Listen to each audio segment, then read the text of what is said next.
Visų savo pašnekovų prašau pagalbos su pavadinimu. Bus kažkas, brūkšnelis Rūta.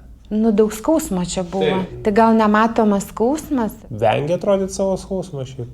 Jo, nieks nemato, ne. Kam tas skausmas reikalingas? Kam jis reikalingas? Nu, kažkoks matyti yra ta riba, kai nusileidai tu tą skausmą ir atrodo, kad kada jau ten pakilsi, ne, ir kada jau ta bus tas, kada galėsi juoktis ir čia tau atsidarys viskas. Ar esat netoli dabar tos akimirkos? Nu, tolokai dar tolokai.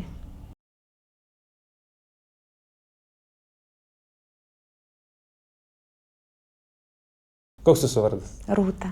Kiek metų? 49. Iš kur esat? Iš Vilniaus. Kaip prisimenat savo ankstyvąją vaikystę? Man dažnai grįžta tam tikri pasikartojantis vaizdai. Tai mane vedė į darželį, man buvo gal 3 metai. Tai buvo Žvėryno sanatorinis darželis tais laikais. Ir mama galvoja, kad tai yra labai gerai.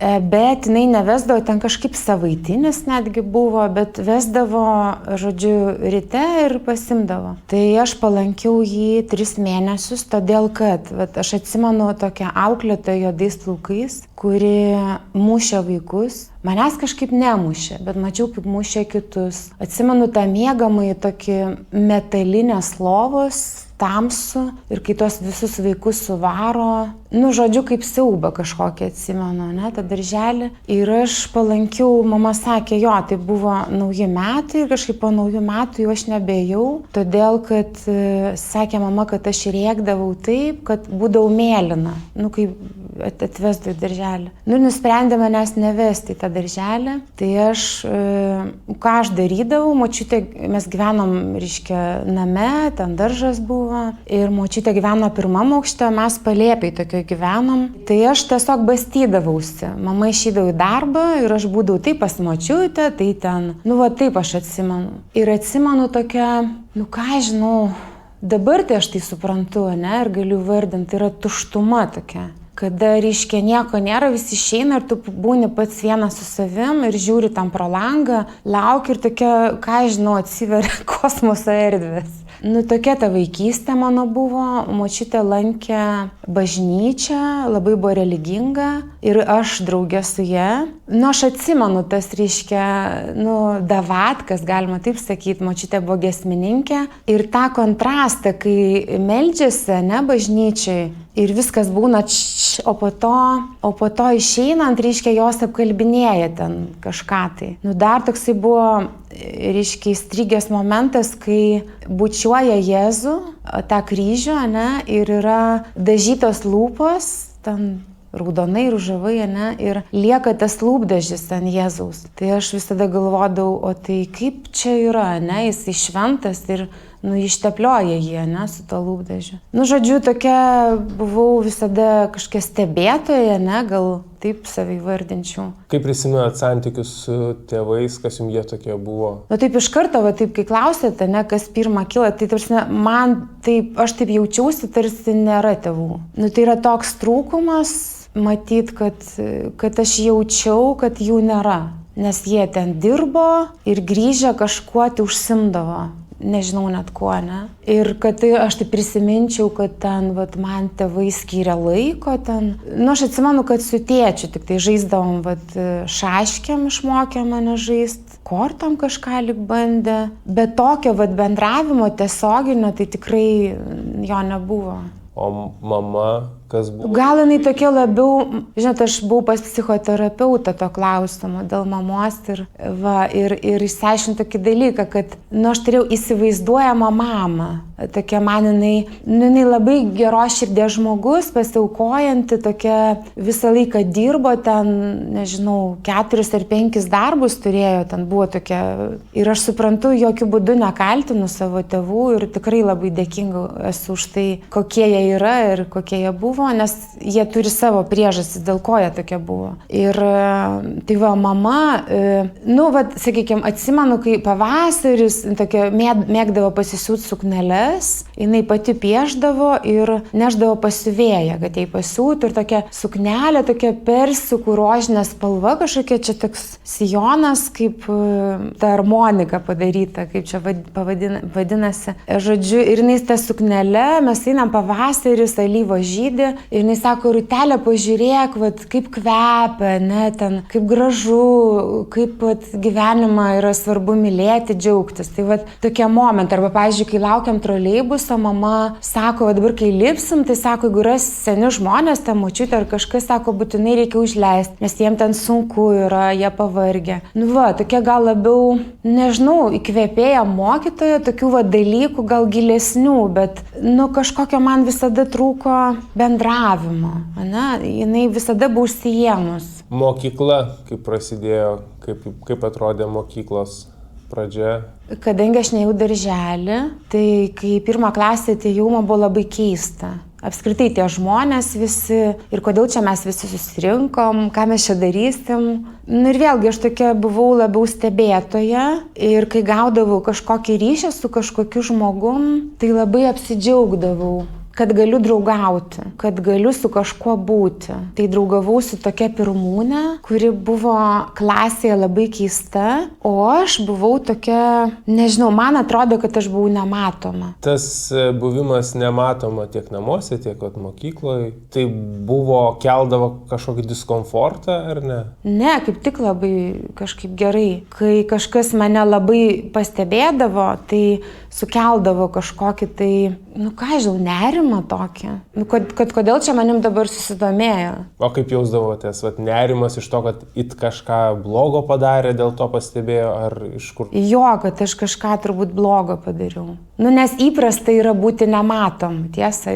Ir tada keista, kad o kaip čia dabar, dėl ko? Tai turbūt kažkas blogai. Nebuvo tokios minties, kad gal gerai čia kažkas. Paauglystė, kokia paauglė buvot? Aš kažkaip ilgai nemaištavau. Tokia mama sako, tu mano mergaitė, ilga kasa. Tai tokie ilgi plaukai buvo ir taip gan kukliai rengdavausi. Neturėjau kažkokių tai ten rūbų tokių, kad galėčiau kažkaip apsirengti ir save kažkaip tai, išreikštą, ne? Tada iš Žvėryno persikraustėm į Fabijoniškes ir ten turbūt ir prasidėjo ta paauglystė. Tada buvo ten 14-15 metų, tai aš pankavau. Bet taip negarsiai, nežinau, tiesiog mėgdavau pasisiūti savo ten kokius kitokius marškinius, prisiklijuodavau ten ant kelnių kokiu nors ten našyvkės, kaip čia lietuviškai, nežinau. Arba ten į batus kokių ten šaipų, bet, nežinau, eidavom į diskotekas, tai buvo tuo metu New Yorkas, Argus, jo mėgdavau labai šokti. Tai čia jau, 16 gal jau tokia dar skaitosi paauglystė, nors tuo metu aš jaučiausi tokia subrendus ir visgi mano tas noras, kaip jau tokia subrendusio žmogaus buvo, kad sutikti kažkokį tai, tokį lygiavertį žmogų, ne kaip aš, bet man nesisekdavo, aš taip, gal išvaizdi buvau tuo metu tokia, pritraukdavau tos vyrus visokius. Ir buvo taip, kad tikrai labai daug nelaimingų kažkokių atsitikimų, bandymų išprievartauti. Kadangi esi toks pažeidžiamas žmogus, jo, atsimenu, kai nusivežė vieną kartą tokie bičiukai mus prie Žalių ežerų ir kažkaip laimingai baigėsi, bet ten tikrai gal būtų mane išprievartavę. Aš tiesiog pajokavau kažkaip ir tam žmogui. Jis sako, aš turiu peiliuką, jis sako, dabar išsitrauksiu ir tu, tiesiog neturėsi kur dėtis. Ir aš nežinau, aš kažką pajukau, aš neatsimenu ką, ir žodžius apsisuko ir sako, eik į mašiną. Ir nieko blogo neatsitiko, neišprievartavo manęs. Bet daug kažkokių tokių nesaugių chebrų, kažkokie tūsai. O kaip ir kodėl pakliūdavote į tas aplinkas, kurios tapdavo ar būdavo nesaugios? Kadangi aš tokia, pasroviui, tarsi nematoma, tai neša mane. Ten tokia draugė, jinai aktyvi buvo ir kai kviesdavo, tai aš tada ir varau, Ir tokia, nu, va, tas dabar, ne, madinga, sako, nemoku pasakyti ne. Nu, tai iš tikrųjų, iš vis aš net nesuvokiau, kas yra pasakyti ten, ne, ar nenoriu. Nu, va, faina, ne, va, mane kviečia, aš čia va gavau dėmesys ir pozityvus, nu ir varom. O kas ten yra? Mama kažkaip jinai irgi tokia, nu, be ribų, tolerancija, ne. Jeigu ten pasako, tai ten neklausai, ten mama, jinai gera, ne. Ten. Koks buvo santykis su tėvais per paauglystę? Tai mamos kaip ir per daug į mamą nekreipdavo dėmesio, kaip suprantu, o tėvas, kas jis buvo jūsų paauglystėje? Nu, toks nekenčiamas gal žmogus. Dėl to, kad jisai vartojo alkoholį, jie pykdavosi su mama, mama jo negerbė, nors jį prižiūrėjo ir nebuvo išugdytas toksai, kad vat, aš gerbiu, ne, tėtį. Susidaręs toksai, tarsi mama negerbė tėčio, aš jo nekenčiu, nes man jisai ten niekas, o mamos negerbiu, ką žinau, dėl to, kad jinai neužsiima savim, dėl to, kad neužsiima tėčiu ir ten darbais ir viskuo. Nu, žodžiu, toks paveiksliukas nelabai koks.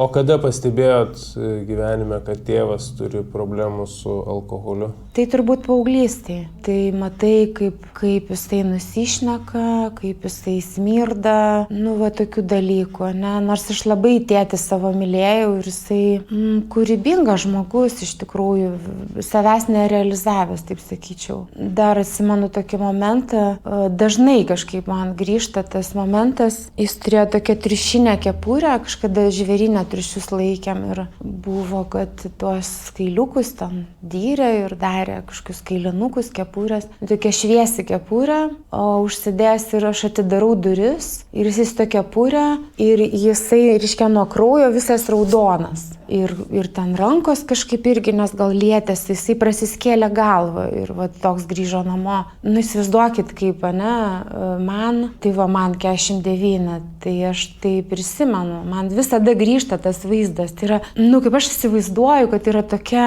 trauma, čia tas žodis toksai, nu, kai nieko nebelieka, ne, kai nelieka tos vilties, tai yra tavo brangiausi žmonės, ne, tėtis vat, grįžta ir tada aš galvoju, tai o kaip čia dabar, ne? Ir viskas. Ir daugiau nieko negali nei pasakyti, nei padaryti. Tiesiog toks bum.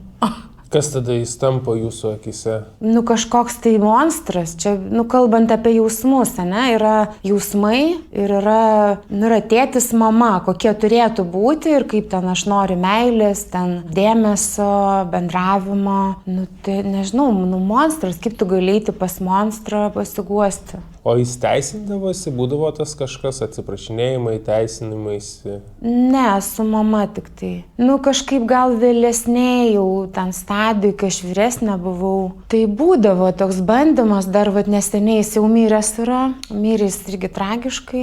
Radau laišką jo parašytą man. Tai labai gražus toks laiškas, su meile parašytas. Mamos ir tėvo santykiai, kokius juos matėt? Barniai, muštynės. Ten atsimenu, kaip kirvis vieną kartą skrido į duris ir skylė liko duryse. Jo, vieną kartą atsimenu, bėgau, gal buvo 12 metų, tada dar žvėryne gyvenom, buvo automatais telefono. Bėgau skambint su naktiniais į miliciją. Tuometinė. Mušėsi, jie barėsi, kažkas buvo labai blogai ir dažniausiai tai mama, aišku, jinai, nu dabar man taip atrodo, gal jinai galėjo kitaip reaguoti, bet gal ir negalėjo, neaišku, aš žinau. Dažniausiai už mamą pergyvenu, nes čiagi jisai blogas, jisai budelis yra, ne? Bet gal mama ten kažkaip irgi prie to prisidėdavo, aš juk nežinau, ne? Aš neatsimenu to, kad ten kaip ten tie dalykai vyko tarp jų. Nu, bet jo, ten, nu, muštynės, barniai. Kažkokie daiktai skraido ten. Dar atsimenu tokį dalyką, kaip pečių mes turėjom.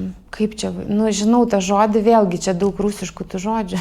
Kačerga. Metalinis toks daiktas ilgas, maišo krosnėje malkas. Nu va, tai su tuo kažkaip mama laukėsi tada sesers. Tai irgi man buvo kažkas tai, nu, siaubingo. Kai, nu, jis, nežinau, gal jis taip nedaužė ten jos, bet žodžiu bandymas toks buvo, kad vat, gal ir trenkė, bet atsimenu tą momentą. Keldavo gailestį tėvas, jums gailėdavotės kada nors jo paauglystėje, vaikystėje, ar ne? Ar tai būdavo tiesiog žmogus, kurio, nežinau, šalindavotės, bijodavot? Sumišęs labai jausmas ir labai mylėdavau, nes jisai, sakim, kai negerdavo, tai jisai ir mokėdavo daug ką papasako, daug ką žinojo, dirbo spaudoje, daug turėjom knygų, žurnalų įvairiausių, ten moteris, mokslas ir gyvenimas, žodžiu, toks įdomus buvo ir aš labai norėjau būti su juo ir man jis buvo labai įdomus žmogus, bet tuo pačiu, kadangi matydavau tokius baisius dalykus, tai bijodavau. Ir tas tam, reiškia, gilesniam lygmenį, reiškia, ta baimė ir ta meilė atrodydavo, kad jie abu tie jausmai yra labai giliai ir tu negali netgi jų iškelti kažkaip ir pasakyti, ne? Arba kad aš bijau, arba kad aš labai myliu. Tai taip viskas ir likdavo kažkur tai ten taip. 16 kažkurių metų esat Pankė Fabijoniškių mikrorajone.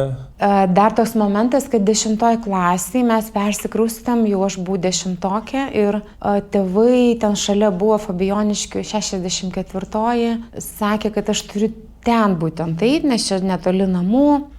Ir aš palankiau tą mokyklą. Man buvo labai didelis kontrastas, nes Žvėryną kažkaip aš ten, aš ten jau viską žinojau, pažinojau ir aš labai norėjau grįžti ir važinėti iš tų Fabijoniškių Žvėryną, bet tėvai negirdėjo, nesuprato. Dar tėvas, man atrodo, kažkokią lasdą buvo paėmęs ir ten grasino man, kad aš turiu eiti čia į šitą mokyklą. Tai aš tiesiog nebėjau. Pavasarį. Ir tada teta įdarbino, jinai dirbo seniūnijos Savanorių prospekte, mane įdarbino želdintoje. Ravėjau, grėbiau, tokie, kažkokie sodo darbai. Tada važiavom, atsimenu, į Minską, buvo turkiški kažkokie sijonai, marškinėliai, vežėm kažkur į turgų, pardavinėjom. Ir po to aš sugalvojau, kad visgi man reikia baigti tą vidurinę ir įstojau į čia Žirmūnuose, tada buvo kulinarijos mokykla, atrodo, taip vadinasi. Ir tada tais laikais dar buvo taip, kad tu gali gauti profesiją ir kartu vidurinę. Ir galvoju, kaip gerai išmoksiu valgyti daryti, ir tuo pačiu baigsiu vidurinę. Ir atsitiko taip, kad 17 metų, vėlgi ten tie tūsai ir draugė buvo įsimylėjus tokį vaikiną Elektrėnuose ir pakvietė važiuoti tenai. Tiesiog maldavo jinai, o buvo vasario 4, -25 ir mama griežtai man neleido važiuoti, nes sakė, čia nesąmonė, kažkur Elektrėnuose soduose, kažkoks tūsas. Bet ta draugė išsimaldavo, ir aš sutikau, žodžiu, kažkaip važiuoti. Nuvažiavom, labai dažnai kažkaip pasakoju šitą istoriją žmonėm, kad reikia klausyti mamų visgi kartais. Ir buvo tokie 2 bičiukai grįžę po armijos, ten visi gėrė, man atrodo, samagoną. Atsimenu, kad to vaikino mama buvo paralyžiuotų veidų ir tas žvilgsnis jos buvo toks kažkoks labai aštrus. Ir tie bičiukai mus traukė už kojų iš lovos ir aš atsimenu, kad trenkiausi čia galvą į kraštą. Tada kažkaip neradau tualeto, nuėjau lauke į šiltnamį. Tai tam šiltnamį irgi. Ir man atrodo, aš tada, žinau, gal ir išgėriau ten porą taurelių, bet aš nebuvau tokia gerėja, nes, jeigu gerdavau, tai apsivemdavau visada. Ir tam šiltnamį aš užkliuvau ir nukritau. Čia randas dar yra. O kitą dieną pakilo man temperatūra ir mes po tos Elektrėnus vaikščiojom labai ilgai, buvo nušalta. Ir mano ta draugė su tuo vaikinuku, jie ten, kadangi buvo įsimylėti, jam buvo faina, man tai nelabai. Tada nuėjom pas tą vaikinuką, aš ten guliau ant lovos, jau temperatūra kilo, vaistų jokių nevartojau ir grįžom autobusu. Buvo nešildomas autobusas iš Elektrėnų į Vilnių. Ir aš grįžau ir pasakiau tik tai įėjus į butą mamai, kad aš sergu. Ir nuėjau, atsiguliau lovą, o kitą dieną aš jau nebeatsikėliau. Buvo traukuliai ir man atrodė, kad aš esu kažkaip šaltoj upėj ir per galvą mano daužosi kažkokie mediniai rąstai. Toks buvo jausmelis. Ir negalėjau žiūrėti į šviesą, buvo traukuliai ir mane išvežė į ligoninę. Ilgai negalėjo diagnozuoti, kas man yra, darė punkciją, nerado, ten meningito ieško, atrodo, kai punkciją daro, taip, tai 2 savaitės aš pradėjau dust ir mane išvežė į Santariškes. Va, ir ten buvo konsiliumas, atėjo daug labai ten tų gydytojų.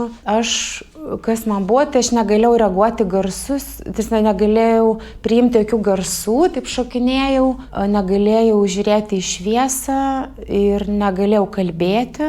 Kalbėjau savo tą džiberiš kalbą kažkokią ir negalėjau vaikščioti.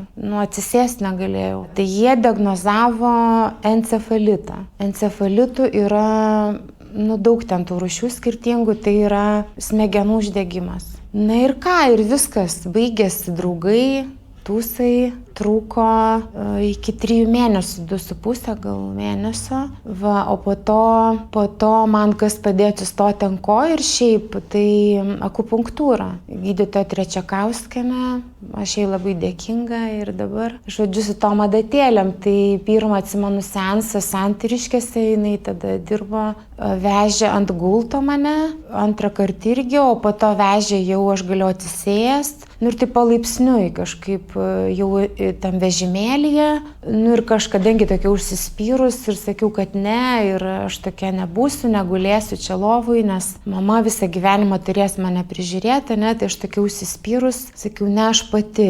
Ir kažkaip tai aš tam palei sienas, klūpčiodama, nes per kelius toks būdavo kažkoks tai nervinis tikas ir kažkaip tai naidavau pas ją į tą seansą. Va, ir taip po truputėlį kažkaip atsigavau. Grįžot po ligoninių namo, ką tada veikėt gyvenime? Tada baigėsi ir mokslai, ir draugų nebėra, ir nieko nebėra kažkaip. Aš nežinau net į ką aš rėmiausi, kas tas buvo mano atspirties taškas. Negaliu dabar pasakyti. Ilgai aš kažkaip nesimokiau, aš man atrodo buvau namie, 1,5 metų gal daugiau. Vis tiek sutrinka ta vadinamoji kognityvinis, tas mąstymas kažkoks, tai elgesio, ne, kažkas tai ten tokio buvo sutrikę. Po to aš nuėjau mokytis, bet nežinau po kiek laiko. Aš atsimenu, kad kai baigiau, tai man buvo 19. Tai aš mokiausi Vilniaus gatvėje, tada buvo buitininkų mokykla, o po to ją privatizavo. Tai aš mokiausi 9 mėnesius kirpėja. Man kažkaip atrodė, kad okei. O po to, kur kulinarijos mokykloje, tai panaikino vidurinį, nebedavė, paliko tik profesiją. Ir aš atsisakiau, tada galvojau, tai ko aš čia. Po to baigiau vidurinę Žvėrynų suaugusių mokymo centre. Tai tą laiką atsimenu labai kažkaip teigiamai. Tada man buvo 21 gal. Aš tokia linkusi į meną buvau ir kadangi čia taip viskas atsitiko, buvo sunku nuspręsti iš tikrųjų, ko aš noriu, ne, ir kas aš esu. Neatsimenu, man atrodo, gal kai baigiau tą Žvėryno tą mokymų centrą, tą vidurinį savo išsilavinimą, nuėjau studijuoti interjero dizainą. Rinkausi dar tada, atsimenu, ar grafinį, ar interjerą. Tai pasirinkau interjerą. Ir mokiausi 4 metus, tada ištekėjau. Kelių metų ištekėjot? 23 gal. Mes prašokom vieną kažkokią detalę. Tai kai aš mokiausi kirpėją, kažkas man papasakojo apie LP, tokia programa buvo, kad tu gali važiuoti užsienį ir mokais anglų, toje šalyje, kurioje gyveni, mokaisi tą kalbą ir dirbi, vaikus prižiūri. Tada aš sugalvojau Vokietiją važiuoti. Tai aš jau buvau baigusi kirpėją, mokiausi vokiečių kalbą, lankiau kursus, tada privačiai dar atsimenu jau pamokas ir išvažiavau Vokietiją, padirbau kažkiek kirpėją ir išvažiavau Vokietiją dirbti tą auklę. Bet nepasisekė, nes aš tokia, nežinau, aš save atpažįstu kaip tokia, visada nematoma tokia. Ir ten irgi, ir Vokietijoje, kadangi aš turėjau atlikti kažkokias pareigas, vis tiek ten šeima, yra 3 vaikai, ta moteris veterinarė, kuris spardė savo katiną. Aš nesupratau, ko iš manęs nori. Jinai buvo pikta, ta moteris, ta vaikų mama, nežinau, aš išvažiavau po mėnesio gal. Jo, ir jinai padarė taip, tada tais laikais dar kažkaip gal buvo vizos, kad aš negalėčiau būti Vokietijoje. Nors aš tikrai nieko ten blogo nepadariau. Tiesiog netikau, nesupratau gal, kokia čia mano paskirtis. Ir grįžau į Lietuvą, tada buvo, atsimenu, depresija, labai daug valgiau, priaugau daug svorio, tai čia man 19. Ir kadangi mokėjau vokiečių kalbą, tai va čia ta detalė, kur praleidom. Kadangi mokėjau vokiečių kalbą, tai įdėjau skelbimą, kad ieškau darbo. Ir pasiūlė dirbti, kaip transporto įmonėj. Va, ir aš sutikau. Kažkiek padirbau, neatsimenu, metus gal. Supratau, kad galima surasti dar geresnį darbą. Šitoj srityje. Tada radau logistikoje darbą ir tada labai gerai man sekėsi. Išsinuomavau butą, atskirai gyvenau, užsidirbau daug pinigų, tai čia man 21 ir telefonu susipažinau savo būsimu vyru. Dirbant tiesiog, jisai irgi transporto logistikoje dirbo. Ten daug labai bendravimo telefonu, susiskambinę, tai taip dabar turbūt kompų dirba. Tai tais laikais telefonu viską darė. Buvo CMR, tokie vaštarašiai. Ir tiesiog ieškai tų krovinių, skambini kolegom, klausi. Va, ir kažkaip man pasirodė toks įdomus, labai ramus balsas, o aš ieškojau priešingybės savo tėčiui. Žodžiu, kad būtų toks, visiška priešingybė. Nes mano tėtis toks, ekspresyvus, jis ten dainavo, grojo akordeonu, rašė, gėrė, o aš norėjau, kad būtų ramus žmogus. Tai va, tai jisai toks ir buvo, ir tas balsas jo, ir labiau aš iniciatyvą rodžiau iš tikrųjų. Ir jisai 16 metų vyresnis. Tai man jis toks ir kaip tėtis buvo, mano manimu, tai aš jį pasigrobiau. Kaip atrodė jūsų bendras gyvenimas kartu? Kaip jautėtės tame gyvenime? Vieniša. Vėlgi, jisai užsiėmęs buvo, o aš nežinau, kur save padėti. Aš negalėjau turėti vaikų, tarsi negalėjau pastot kažkaip ir mes ten darėm daug tyrimų. Tai problema mano buvo pas mane hormoninis kažkoks sutrikimas, prolaktino, ten jo buvo per daug. Ir po to aš ten kažkokį vaistuką pagėriau ir labai greit, tai išsisprendė, žodžiu, pastojau. Tai va, tai man buvo tai stebuklas, labai pradėjau tuo daug domėtis, savo neštumu, vaiko atsiradimu, bet santykio dabar kokią aš išvadą darau, tai nežinau, iš to vaikystės, to skausmo, matyt, tai yra taip pažįsta stipriai, kad aš negaliu turėti santykių, aš taip galvoju. Ir dabar taip galvoju. Nors ne viena gyvenu su vyru, su kitu vyru. Tuo metu aš to nesupratau. Tada aš studijavau, laukiausi, gimė dukra ir 9 mėnesių, jai buvo 9 mėnesių, aš dar maitinau ir pastojau vėl. Netikėtai ir pagimdžiau sūnų dar. Ar pasikeitė kažkiek tas vienišumo jausmas, šiaip šeiminis gyvenimas, kai atsirado jau 2 vaikai? Ne, pablogėjo. Todėl, kad aš negalėjau būti atsakinga už save, o čia aš dar turėjau būti atsakinga už vaikus. Ir 1,5 metų skirtumas, tai atsimenu, kad Saulė mažytė, jinai stovi, žiūri mane, kitės, o aš laikau Liną ir dar aš save dar turiu laikyti. Ir tai buvo labai sunku ir aš labai daug skyriau dėmesio vaikų auklėjimui, aš daug domėjausi, vaikščiau visokius kursus, skaičiau knygas, kad aš labai bijojau, kad aš nedaryčiau tų pačių klaidų, kaip darė mano tėvai. Nežinau, pasistengiau, aišku, daug klydau irgi, manau, kad padariau klaidų.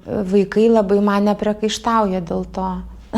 Nieko ten labai blogo, bet vis tiek aš kažkaip save linkusi kaltinti, ten, nežinau, į baseiną vaikščiom, jie kūdikiai buvo ir grūdinom juos. Žodžiu, viską, kas ten geriausio. Vaikam, būreliai, vežiojau, savo kažkokios karjeros ir buvo tokia atsakomybė man, kad nepadaryti taip, kaip man padarė, kad tik jam taip nebūtų. Kad, aš tai jau čia, dzin, ne, kad aš jau čia tokia esu, jau tai nesvarbu jau čia. Mane sugadino, sulaužė, ten kažką padarė. Va, aš čia kažkaip atsistatysiu, bet svarbu, žodžiu, toliau netęsti to ir nepakenkti.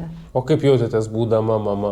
Aš labai norėjau būti mama, bet kadangi mano vyras, jis buvo vis tiek vyresnis ir brandesnis žmogus, mano manimu, jis tai galėjo reaguoti ir kažkaip daryti sprendimus daug geriau, tai aš save nurašydavau ir visada galvojau, kad aš nepakankamai gera, nepakankamai viską gerai darau, nors žiūrint iš šitos perspektyvos atgal, ne, tai tikrai viską aš gerai dariau. Santykiai su vyru, kaip jie toliau klostėsi? Po gimdymo atsiverė kažkokie hormoniniai šliuzai ir aš labai norėjau sekso. O jam kažkaip, tai nebuvo svarbu ir po to aš suprantu jį dėl to, kad maži vaikai, daug visokių rūpesčių, o aš čia viską noriu, vis noriu. Tai dabar aš taip galiu pasakyti, tada aš negalėjau, aš ten verkdavau ir jisai su manim nemiegodavo, o aš verkdavau ir eidavau už protą. Ir pradėjau ieškoti visokių nuotykių. Noras įrodyti,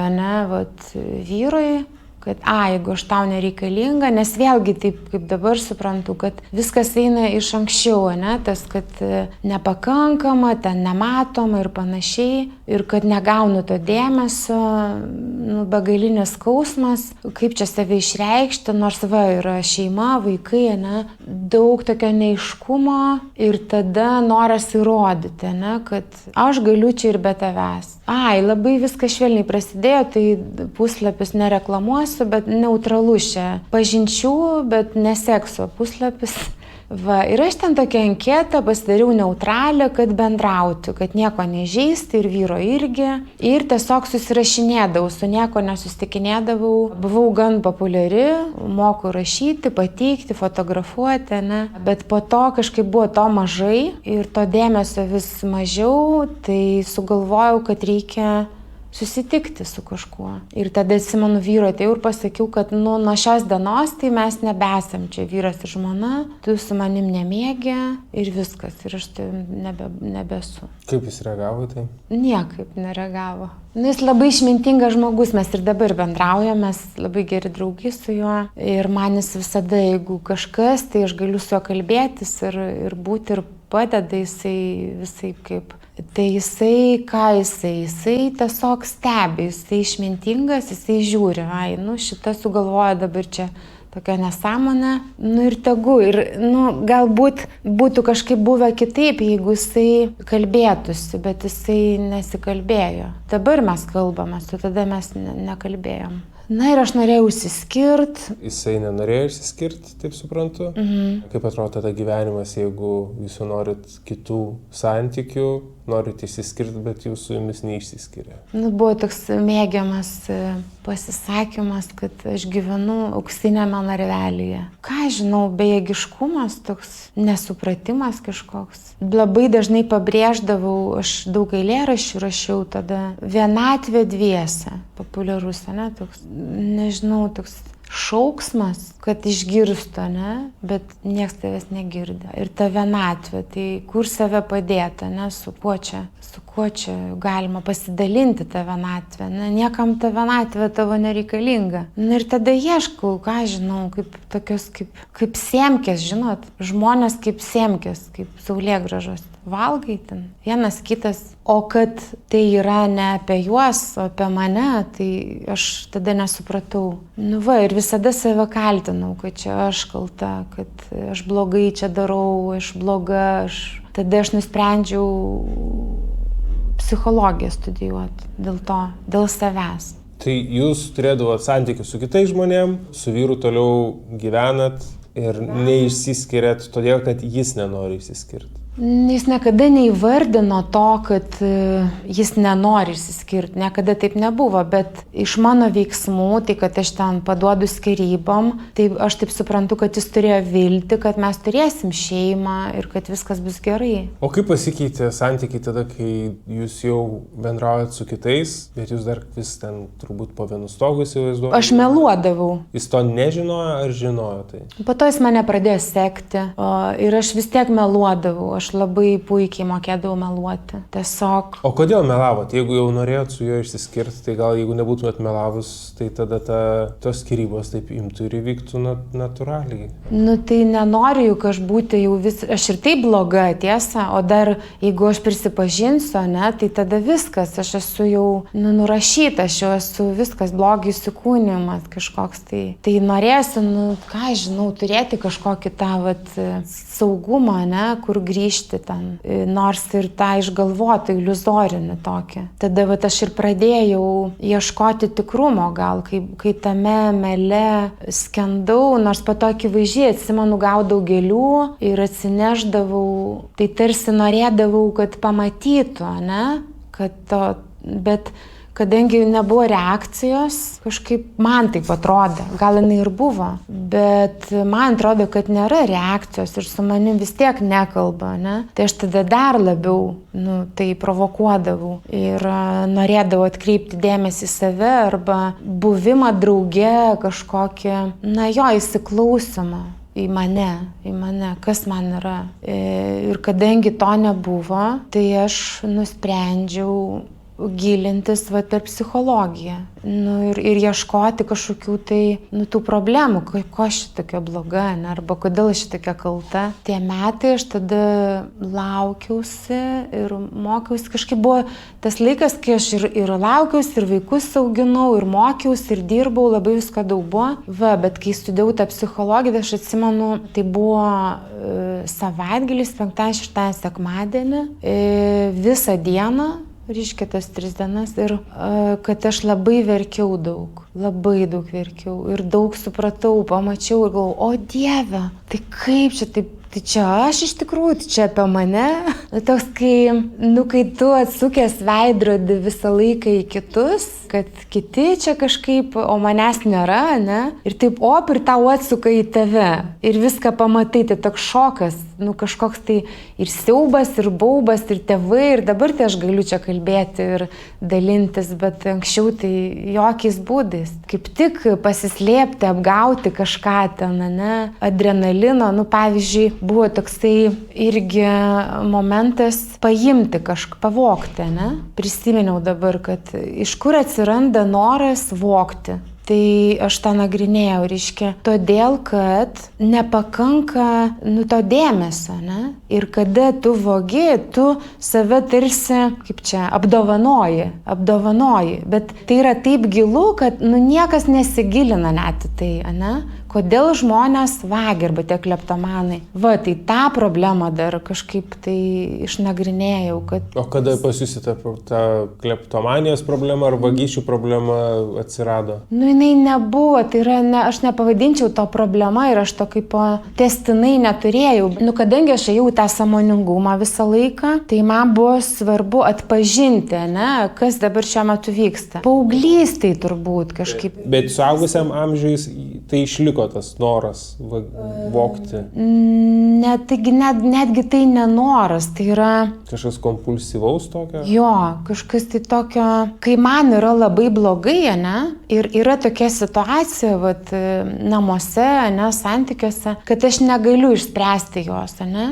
Negaliu niekam papasakoti, kad man kažkas padėtų arba kad ta situacija išsispręstų, ne? Tai ką tada galima padaryti? Kažką tokio aštraus, ne? Kad gautum adrenalino. Tai arba ten prisigerti, ne? Arba ten pavogti, kažką tokio, ne? Padaryti. Tai aš pagavau save, kad tokie momentai jie atsitinka tada, kai yra bejėgiškumas, Tai yra ta tokia praraja, kažkokia tuštuma, vienatvė ir kai tu tikrai nebežinai, kur tau pasidėti. Ir netgi kai tu ten skiri psichoterapeutui 90 eurų, nueini pas jį ir jisai tau tam tikrus dalykus įsprendžia, bet tie giluminiai jie vis tiek lieka. Ir tas vienatvės skausmas, ta tuštuma, jinai niekur neužsipildo niekuo. Tada reikia kažką padaryti blogo. Tai ir yra tie blogi dalykai. Ta vienatvė tuštuma, kuri buvo vaikystėje iki dabartinio taško, kur šnekam, tai jūsų psichologijos studijos, tai buvo konstanta, tai tęsiasi visą laiką, ar ne? Tai jo, jisai niekur nėra dingęs. Ar vaikų atsiradimas kažkaip tą keitė, ar ne? tą būtent tuštumo kažkokį jausmą? Aš 3 vaikus pagimdžiau, tai dabar su pirmais 2, tarp jų 1,5 metų skirtumas, tai aš sakyčiau, kad dar daugiau atsivėrė ta vienatvė, todėl kad aš turėjau duoti ir aš daviau, tai vėlgi, aš dabar suprantu tą santykį su mama, kadangi jinai labiau buvo užsiėmus tais dalykais kaip darbu, praktiniais, ta rūpyba, pažiūrėjau, niekada netrūko ten valgyti pas mus. Visada viskas buvo švaru ir taip toliau, bet tas santykis, ryšys jausmiškai, to trūko. Tai aš turbūt tą atsinešiau ir, santykių su savo vaikais. Ir dėl to, kad aš, tokia vieniša jaučiausi, aš nežinojau, kaip tai daryti, kaip dalintis, aš bandžiau, ką aš žinau, žaisti, labai sunku man žaisti su vaikais, nes aš su nieko nežaidžiau. Aš žaidžiau su savim tik tai. Ta meilė begalinė vaikam, tokia viską jiems atiduoti, bet užmegzti ryšį, tai yra man nesuprantama, toks. Tai yra iš to vidinio skausmo, iš skausmo tiesiog. Taip atsitinka. Kai jūsų vaikai buvo maži, jūs jausdavot tai ar ne, kad jūs negalite užmegzti kažkokio ryšio? Tai žinoma. Ir aš labai kankindavausi dėl to, tikrai. Kaip ir sakiau, nežinau, jie lankė privačią mokyklą, Valdorfo darželį, ten būrelį, viskas, kas geriausia, atrodo. Kaip ir labai ten turtingi tėvai, atrodo, atiduoda tam vaikui, bet jie neduoda savęs, jie kažkaip nemoka dalintis. Buvo laikas, kai aš sūnui buvo 10, o dukrai 12, aš gyvenau Norvegijoje ir tas dar labiau pagilino. Aš grįždavau kas 1,5 mėnesio, kas 2, nes buvo 2010 krizė, aš ten dariau interjerus, nebegaudavau užsakymų ir išvažiavau. Ir tas laikas, kai aš nebuvau su vaikais, kai aš dirbau Norvegijoje, tai pagilino dar labiau tą, reiškia, tą kažkokį prarają, tą nežinau. Ir aš įsivaizduodavau, kad aš noriu tiesiog būti su vaikais. Ir tai yra svarbiausia. Tai kai jie buvo mažiukai, ir kai jūs klausėte, koks jausmas, kai negali pasidalinti arba duoti, kaip tu įsivaizduoji, kad tu turi duoti savo vaikui. Vėlgi, tai yra bejėgiškumas, tai yra toks kaip pyktis kažkoks, kai savęs nekenčiu, kaltinu tada kitus ir mano vyras, jis labai gražiai mokėjo būti su vaikais ir bendrauti, jie ten lipdavo ant jo ir sėdėdavo ir jie ten kažkaip ryšį turėjo, o aš kažkaip ne. Bet dabar aš tai suprantu, o tada aš vis nesupratau, apie ką tai yra. Tiesiog aš žinojau, kad aš turiu kažkaip kitaip. Mama tai ne taip yra. Kaip jausdavotės, kai matydavot, kad vyras tą ryšį turi? Labai pykdavo ant jo. Aš ir dabar pasvajoju, kaip mano dukrai 25 metai, jinai gyvena Berlyne, fotografė. Ir aš galvoju, kaip aš norėčiau tiesiog su jie atsigulti lovą ir gulėti ir kažką, nežinau, pliurpti, miegoti kartu. Tai yra toks ir su sūnum irgi, taip noriu aš būti su jais, tiesiog būti. Ar būnat? Ne. Kodėl? Nenoriu trukdyti. Atrodo, kad aš trukdau. Grįžtam atgal prie jūsų laiko, kai studijuojat psichologiją, atsigręžia, kaip minėjot, nežinau, ar tai žodžiais, tas veidrodis į save jau, pradedat matyti, tikėtina, kažkokius trūkumus savo arba gebėti įvardinti tos trūkumus. Jūs toliau, tuo metu, kai studijuojat psichologiją, jūs toliau esat santuokoje, esat mama. Kiek laiko studijavot psichologiją? 4 metus. Per Per tas 4 metus keitėsi kas nors jumyse, tos santykiai su kitais žmonėmis išliko, ar irgi tai keitėsi? Keitėsi, labai viskas keitėsi. Labiausiai tai aš keičiausi ir mano požiūris į tuos žmonės ir mano santyki, ypatingai į tėvus. Tada aš atradau dar jogą. Važiavau į Indiją, vyras labai palaikė, kad važiuočiau aš. Ir pabuvus ten Indijoje visai kažkaip tada man pasikeitė vertybės, gal va taip sakyčiau. Ir aš labai norėjau išsaugoti šeimą, keisti save, tai pradėjau medituoti, kvėpuoti. Labai viskas keitėsi, visiškai, totaliai kažkaip.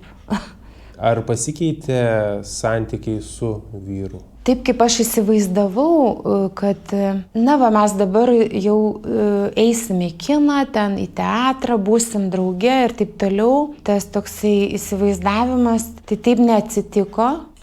Ir aš išsiskyriau su juo. Nes man atrodė, kad tai yra išeitis. Mes liksim draugais, mes turime išsiskirti. Ir Norvegijoje aš sutikau kitą vyrą, kur vėlgi buvo toksai, aš kaip prisimenu, tai dabar tai juokinga, bet reiškia, aš mokau jogos, ten kitų žmonių, susiradau patalpas, ten Norvegijoje nuomavausi, dirbau su žmonėm, kurie turi negalią ir tada, reiškia, tas žmogus rodo labai daug dėmesio man, ne?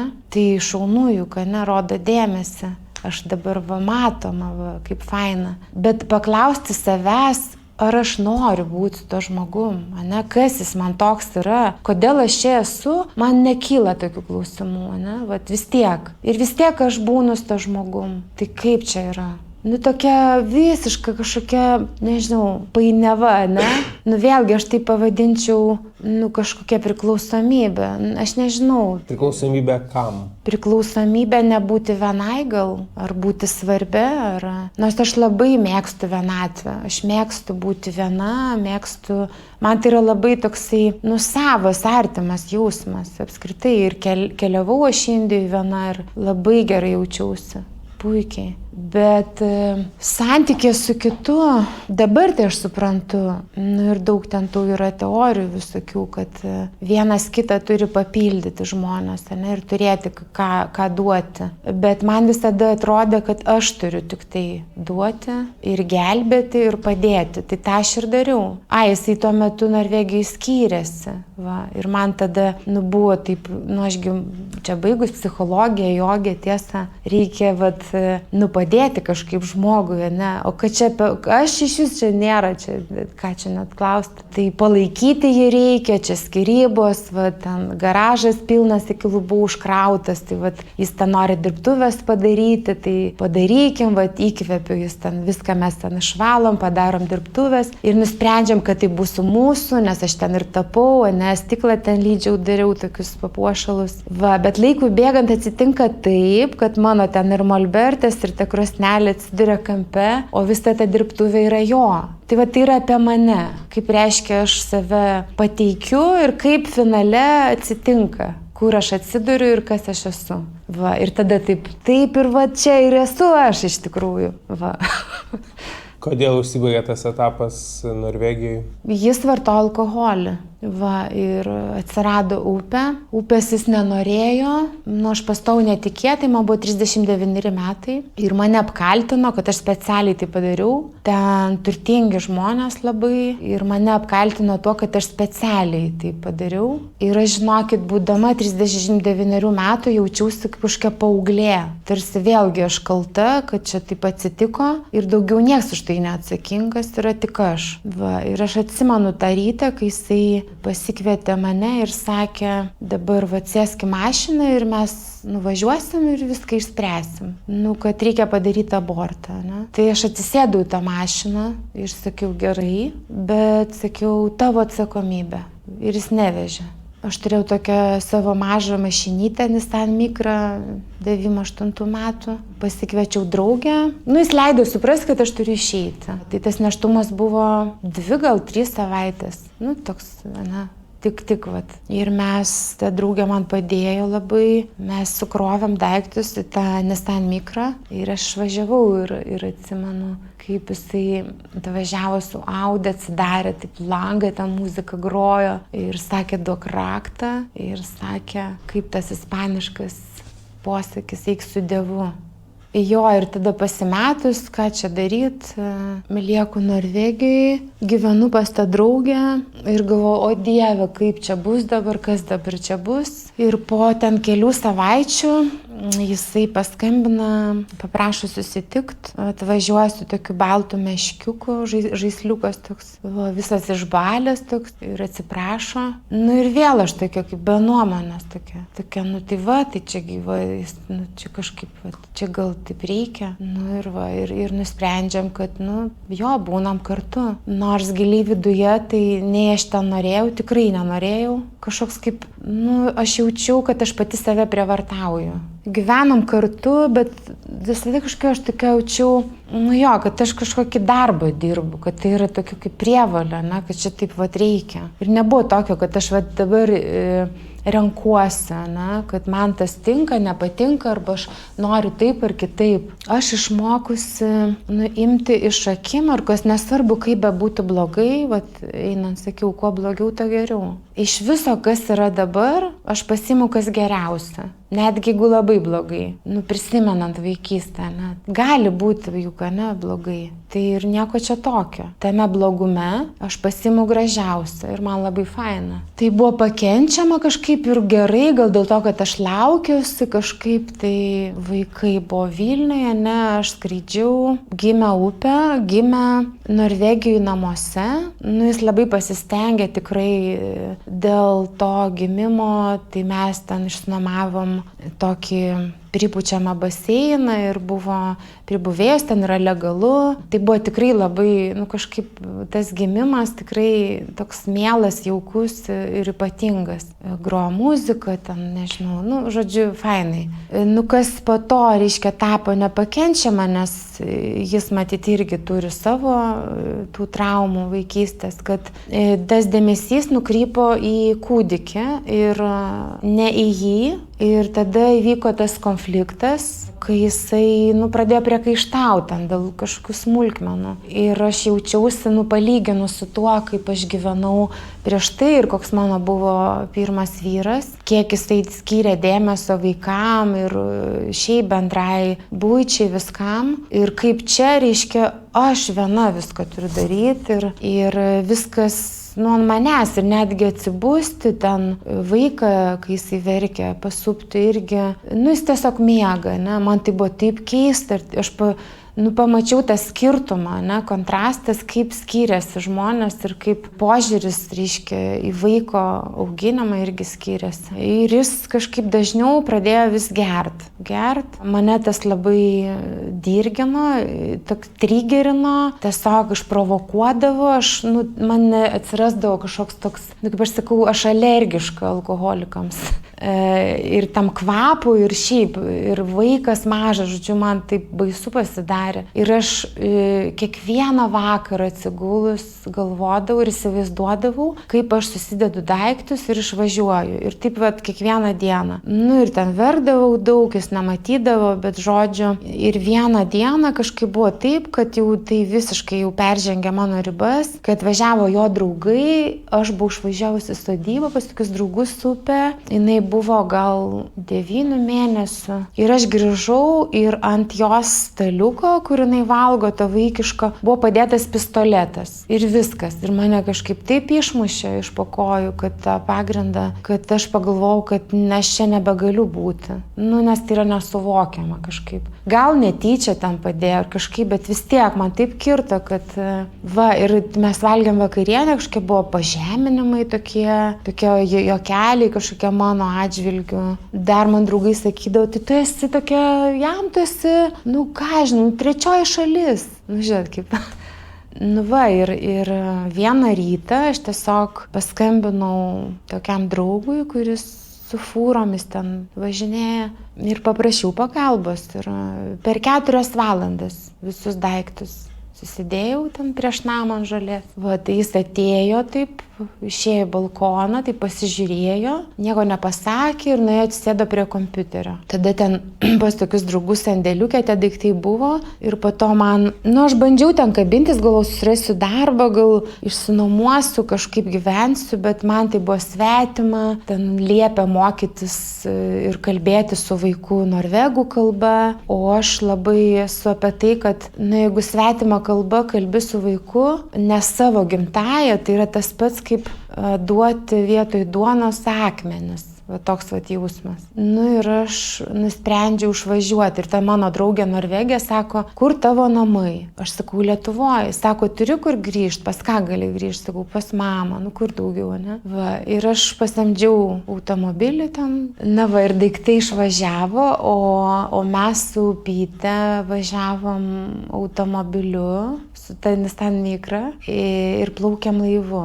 Ką žinau, kažkaip baisu buvo iš tikrųjų, nes aš bandžiau kalbėtis su jos tėčiu, bet ten buvo be prošvaisčių kažkaip visiškai toks blokas. Ir vėlgi šis žmogus vartojęs 15 metų narkotinės medžiagas, alkoholį, kai su manim buvo jis nevartojo, bet vis tiek aš manau, kad tas vartojimas jisai palieka pasiekmes, vis tiek smegenyse ir visame kame elgesyje. Jis kažkaip užsiblokuodavo, o aš manau, kad aš rinkdavausi sudėtingą kažkokį žmogų, kad man būtų sunkiau, kad aš galėčiau spręsti tą situaciją, nes tada aš jaučiuosi svarbi, nes sprendžiu. Ir mes plaukėm, reiškia, su upe, aš grįžau ir kažkaip praeina kelios dienos, jisai ten rašo žinutes, o aš jau čia namie, man drąsu ir aš neatsakau. Ir jisai neskambina, o skambina man policija ir sako, kur jūs esat? Aš sakau, kokiu pagrindu jūs klausėt? Sakau, mes atostogaujam. Ir sakau, aš kaip ir neprivalau niekam nieko atsiskaitinėti. Tai čia paskambino jūsų dukros tėtis, nepaskambino, buvo atėjęs ir pasakė, kad jūsų neranda. Tai besakau, jis man net neskambino. Ir prasidėjo. Ir tada jie jam perdavė, kad jis gali man paskambinti. Toks jis, reiškia, rado tarpininką, ne? Ir tada jis man paskambino, su manim kalba, aš sakau, mes Lietuvoje, mes grįžom namo. Kaip čia namo, kaip čia? Jis neįsivaizdavo, jis nesuprato, kad čia taip gali atsitikti. Ir jis galvoja, kad aš grįšiu, o aš jau tikrai žinau, kad aš negrįšiu. Ką žinau, ir skriaudė, ir tyčiojosi, ir tikrai daug tokio pažeminimo, ypatingai daug psichologinio ir iš jo tėvo pusės irgi. Tas parodimas statuso ar ten, nežinau, piniginio kažkokio tokio tipo, kad tu čia, kas tu čia. Ir tada jis suprato, kad aš negrįšiu ir jisai padavė mane į teismą, kad aš pagrobiau vaiką. Ir tada buvo kryžiaus keliai už upę kova, turėjau rodinėti teismui, tai dalyvavo čia ir ta Norvegijos ta vaikų tarnyba. Ir aš turėjau rodinėti, kad daugiausiai laiko aš buvau su vaiku ir kad didžiąją dalį mes gyvenom Lietuvoje, tai taip ir buvo iš tikrųjų. Visus bilietus reikėjo rasti ir skaičiavo dienas per tuos, reiškia, per tą laikotarpį, kiek aš gyvenau Lietuvoje ir kiek Norvegijoje. Mes laimėjom. Bet jisai skambina ir sakė po teismo, kad tai sako, čia buvo bajeris. Čia aš norėjau tik pažiūrėti. Aš žinau, kad tu laimėsi. Aš tiesiog norėjau pažiūrėti. Tai ką žinau, aš tam teismui gal ten apie 9 000 buvo išleista. Ir šiaip sveikatos, atsimenu, jau į cerkvę. Šiaip aš katalikė, bet, kartais nueinu į cerkvę. Ir degiau žvakutes ir tiesioginė prasme, tiesiog kryžium gulėjau ant grindų. Man tai buvo sunku ir blogai. Ką veikėt grįžus?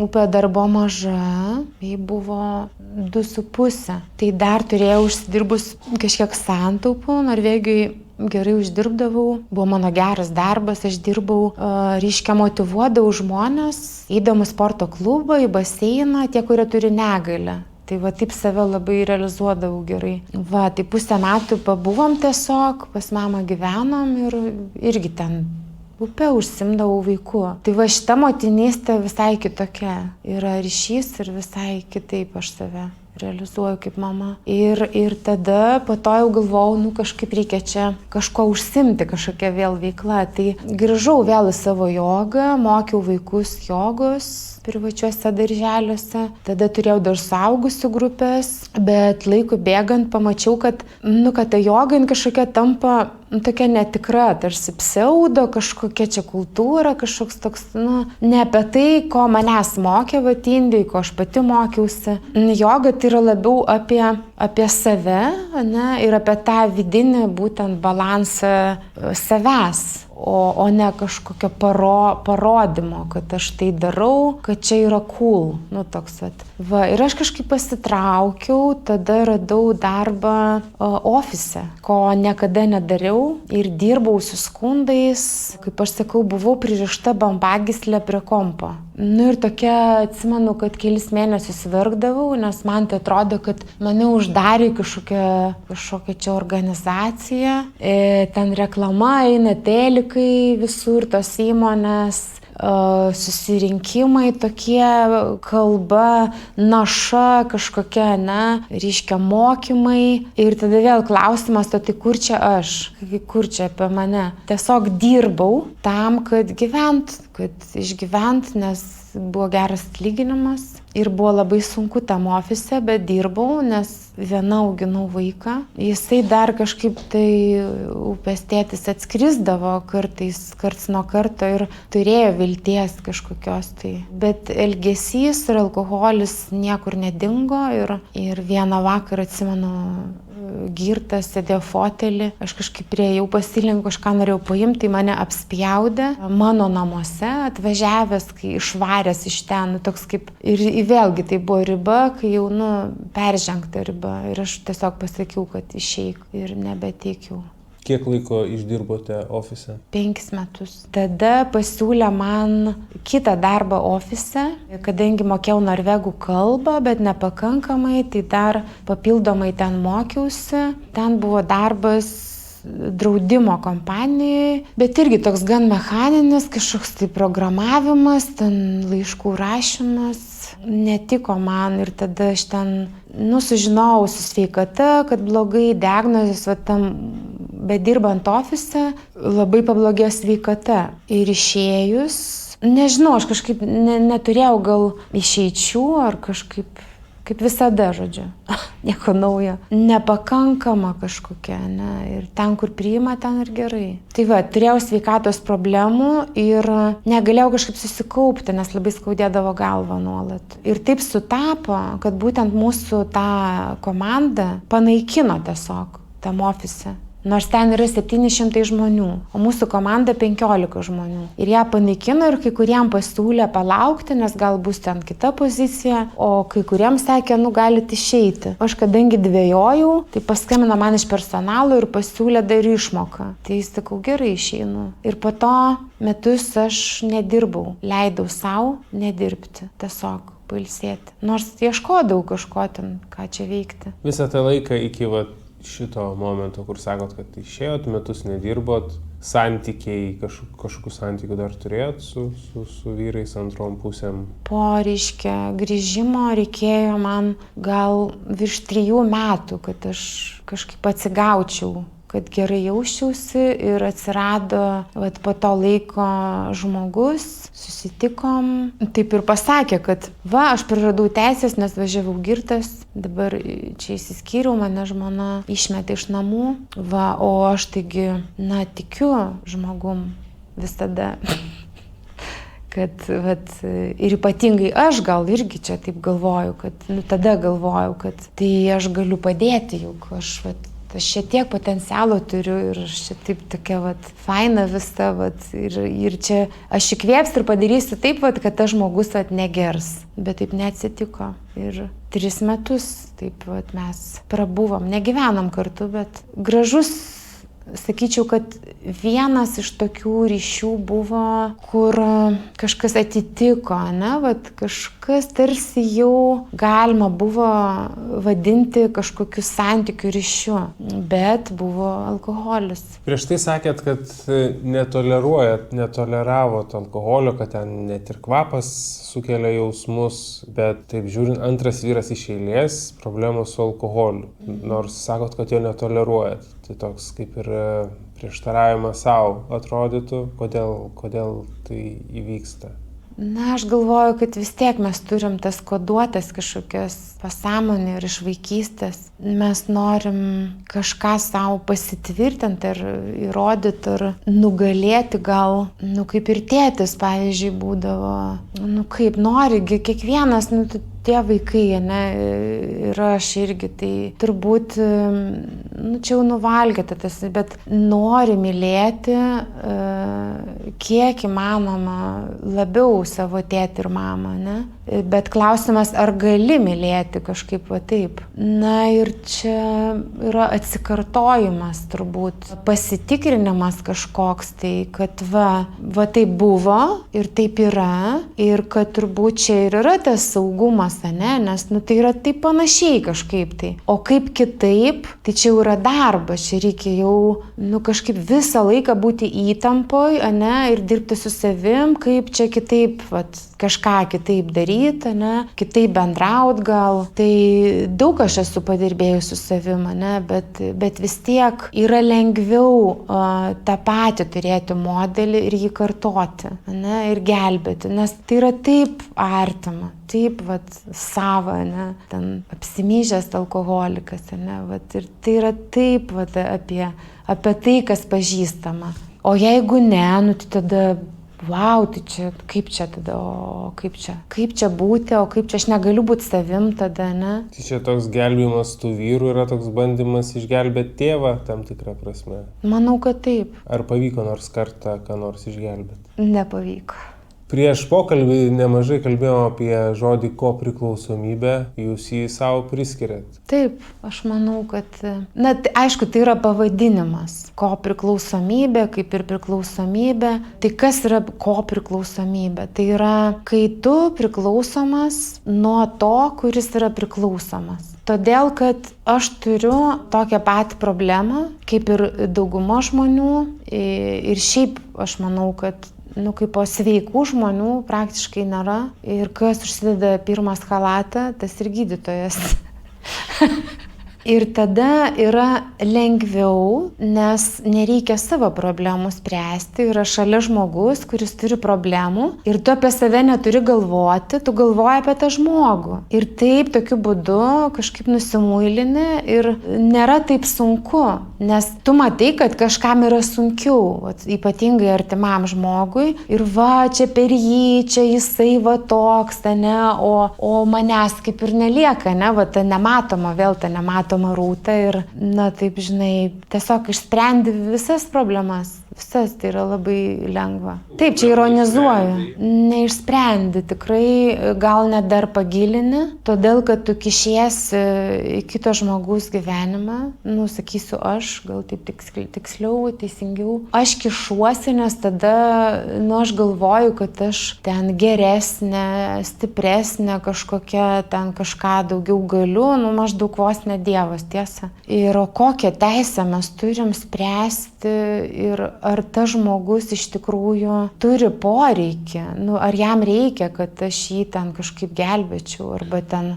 O nors vienas iš tų vyrų, kurie buvo jūsų antrosios pusės ir turėjo bėdų su medžiagom, su priklausomybėm, nors vienas iš jų prašė kažko iš jūsų, kad padėtumėt susitvarkyti priklausomybę. Ar čia būdavo jūsų sprendimas? Tiesiogiai ne. Tai ką aš mačiau, kad tame žmoguje buvo noras išspręsti tą problemą, nes jis labai nuo to kentė ir jam buvo labai sunku, bet kad tiesiogiai, pavyzdžiui, sakytų, kad prašau, padėk man ir ne, kažkaip aš sakyčiau, kad labiau, mano iniciatyva, ne, tokia. Tai yra ar vedimas, ar nešimas, ar kaip tai be pavadintų mane, toksai, o paėmė ir neši ten kito kryžių.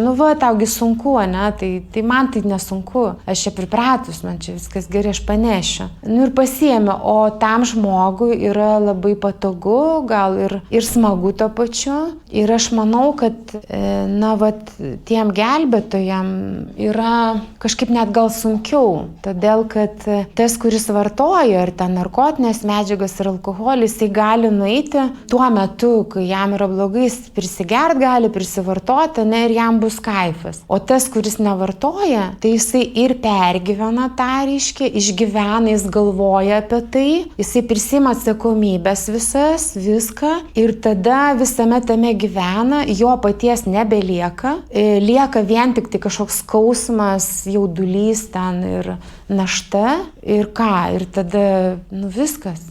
Tai koks čia padėjimas, kaip čia aš padedu tam žmogui, aš jam tik kenkiu, aš taip galvoju. O kenkite kuom? Neleidžiu išgyventi tai, ką jis turi pats išgyventi, kad jeigu tai yra sunku ir labai blogai ir tas kryžius nešamas yra sunkus, tai kad tą svorį ir pajustų ir tą sunkumą, o ne, nes labai patogu, ta prasme, kai yra mama, pas kurią gali girtas atvažiuoti ir mama pasako, kad tave priims, tai yra labai, čia toks kaip pavyzdys, yra labai patogu, nes aš žinau, kad aš prisigersiu ir aš važiuosiu pas mamą, nes jinai mane priims ir kad aš nebūsiu gatvėj. Bet jeigu, pavyzdžiui, atsirastų diskomfortas ir tas žmogus būtų gatvėj, jis neturėtų už ką nusipirkti, mama jam neduotų valgyti, jis neturėtų ką valgyti.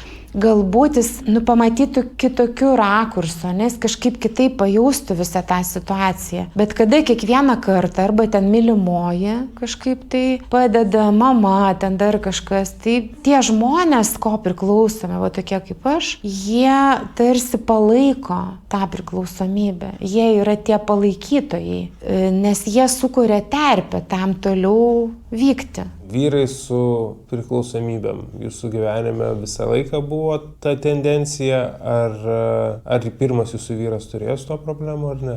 Ne, aš kaip sakiau, kad aš rinkausi sąmoningai vyrą, kuris jis neturėjo priklausomybę.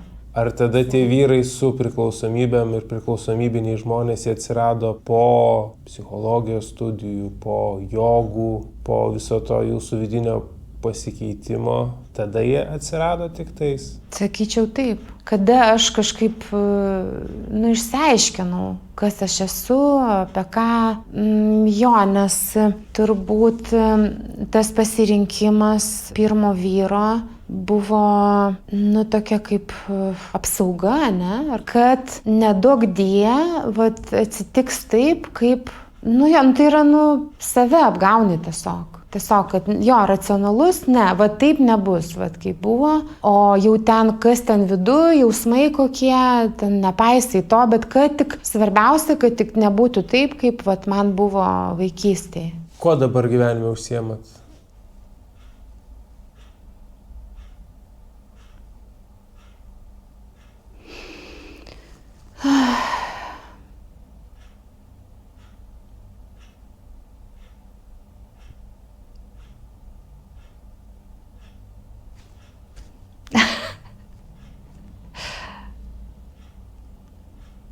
Sunku, pasakyti.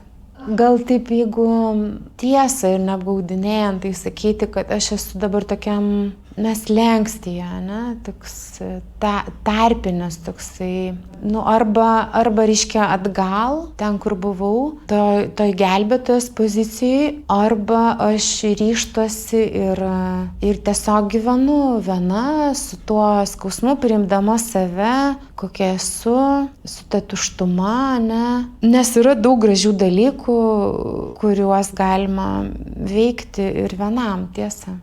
Bet tokie atrodo du labai poliai, arba, visiškai supaprastinus, arba vyras su problemom, arba viena. Ne, aš turiu mintį, kad, ką žinau, tai tokia svajonė ir vaikystė, aš taip svajodavau, kad kaip aš noriu turėti tokį draugą, lygiavertį, su kuriuo aš galiu būti savim ir kuris supranta mane ir nereikia nieko įrodinėti ir jo gelbėti nereikia. Va, ir mes tokie kaip ir laisvi, bet drauge esam. Tai aš taip įsivaizduoju, O kaip yra gyvenime ir kaip tai pavyksta padaryti, nežinau, kol kas gal nepavyksta, gal pavyksta geriau, bet vis tiek nepavyksta ir taip, visai taip nėra. Tai yra, labiau gal visgi kančia, taip sakyčiau. Bet ta kančia tokia iš dalies patogi. Taip. Saugi. Patogi, jo, saugi kančia. Paskutiniai santykiai, kiek laiko esate juose? Bus 3 metai. Lemtingieji 3 metai, kaip ten sako, meilė trunka 3 metus. Tai yra žmogus panašus kažkuom į praeitie žmonės. Na taip. Mes bijom, reiškia, pažįsti kitus tos žmonės, ypatingai jeigu yra psichinis sutrikimas, nes tada, atsakomybė, yra tokia kažkokia, kad aš ten susargdinau, arba ten nužudžiau, arba žmogus nusižudė, Ir aš atsakinga už tai. Ir dėl to mes ir bijom kalbėti atvirai, kaip yra iš tikrųjų. Nes žinodami, kad tas žmogus to neatlaikys. Arba taip atrodo, kad neatlaikys, nes turbūt irgi yra tokia kažkokia. Čia baimė tokia, o jeigu atlaikys, jeigu neatlaikys, va taip kažkaip. Bet tada atrodytų, kad jeigu vieną kartą pakliuvai į tokį kažkokį santykį, kuris yra sudėtingesnis, su priklausomu žmogum, su gal sergančiu žmogum, tai tu niekados atrodo išeiti negali, nes neduok Dieve. Va dabar aš taip ir jaučiuosi. Ar tas žmogus tai žino ar ne? Žino, manau, kad aš dažnai vardinu garsiai, kaip aš jaučiuosi ir kaip yra.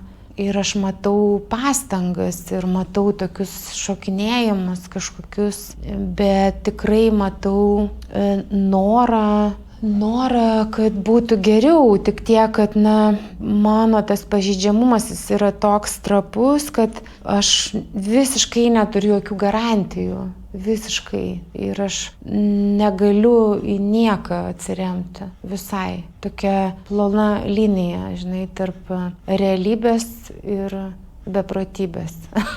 Aš pati kartais stebiuosi, kaip man dar išlieka tas sveikas protas kažkoks tai. Ir pati savo iškeliu tokį klausimą, tai gal čia aš išprotėjus esu, ir kažkaip būna, kad aplinka man pasako, kad ne, viskas tam gerai, nesi tu išprotėjus, dar nesijaudink. Jaučiat, sakėt, kad yra toks kaip lūžio taškas kažkoks. Ar jūs tą tikrai jaučiat, ar norit tuom tikėti? Tikrai jaučiu. Buvo tokių daug kartų, kai norėjau tikėti. Kai nori tikėti, tai tada nori tikėti, kad taip yra, ir tada vėl apsisuki ir vėl tą patį darai iš tikrųjų. O dabar, buvo toks lemiamas, aš buvau čia tokiuose mokymuose, pernai rudenį, ir po to ir įvyko tas lūžis. Ir aš buvau tose grupėse, ko priklausomų žmonių, ir literatūros skaičiau, kad labai svarbu yra ir kaip sunku man yra rūpintis savim. Ir man tai yra, ir aš savo pripažinau galų gale, visai neseniai, prieš porą mėnesių, kad man yra labai sunku rūpintis savim. Labai. Tai prasme, aš kalbu ne apie išorinį dalyką, apie vidinę, apie jausmus, apie kaip aš reaguoju, kaip aš priimu žmonės, kaip aš jaučiuosi, kaip man yra baisu, kaip man kažkas pasako, kaip svarbu yra visada tą akimirką atsižvelgti į save, kaip tą akimirką jaučiuosi aš, kaip man yra tada, ir tai yra labai sunku. Ir aš būtent šitos porą mėnesių tame dabar esu. Tai ir yra man lūžis. O kas smegenys sako, kai bandot mokintis, rūpintis savim, kaip pati savo prieštarauja. Aš įsivaizduoju, kad yra kažkoks. Kaip atrodo tas nenoras ar negebėjimas rūpintis savim? Nu, labai faina, va tas geras čia. Pavyzdžiui, neinu į dušą, tai yra maištas. Vat, smegenų, kūno maištas. Arba ten, nu, jeigu ten kažkam kažkas nepatinka, tai tada būtinai man atrodo, kad reikia padaryti priešingai. Nes aš suprantu, kad gijimas tai yra, kai tiesiog viskas taip kaip vyksta, nevyksta, ne? Ir aš ramiai reaguoju. O kada yra tas trigeris, ne? Tai jisai va būtent jisai ir, nu, kaip smegenis tos, ne, jos ir sako, va, davai dabar, va, pradėk čia rėkt, žinai, arba ten kažką, va, ten, nu, vėl taip elgtis, va, kaip anksčiau, ne? Tai sunkiausia yra nesielgti taip, nereaguoti, tiesiog gal, ką žinau, pamiegoti. Tai vat vakar pamiegojau, nuraminti smegenis, nervų sistemą. Tai va tai yra svarbiausia. Nebaisu, kad kai ir arba jai pasikeis kažkokie santykiniai reikalai, santykiai ar ten, jeigu jie pasikeis, žmonės taps netokie sudėtingi, kad grįžti tą pačią tuštumą, kuri buvo vaikystėje. Ne, man tuštuma man yra priimtina, man gal, tokia sava yra, bet man... Nes kad priimtina ir sava, tai nereiškia, kad tenais būna gerai. Gal yra gerai, aš nebandau teikti. Na, kadangi aš ten užsiminėjau jogą ir meditacijom ir per tas meditacijas ir pamatai ten save toj tuštumoje, na, tą, sakykime, save, tai tas jutiminį mechanizmą, ne, tuos jausmus visus, būtent ir pastebi ir pamatai, būdamas meditacijų. Tai va, tai nėra taip baisu, kaip anksčiau. Aš savo esu pasakius, kad, nu, tiek, kiek jau čia man buvo tų išbandymų, nu, aš visgi renkuosi tada, nu, arba tas santykis kažkoks lygiavertis su žmogum, jeigu taip atsitiktų, arba geriau tada vienatvė visgi. Ir labai man tai yra labai sunku tai pripažinti, bet aš labai dirbu daug su tuo, kad taip nebūtų ir nepasikartotų ir, nu, dabar negaliu parodyti to skausmo. Tiesiog, kaip svetimo skausmo nebūna. Kaip įsivaizduojat, jūsų gyvenimas trumpoje perspektyvoje atrodys 1-2 metai, jeigu susitiktumėm, ką man papasakosit? Gerai, aš ten negalvojau visai. Labai norėčiau, kad, nu, kažkaip išsilaisvinti, žinai, iš tos priklausomybės.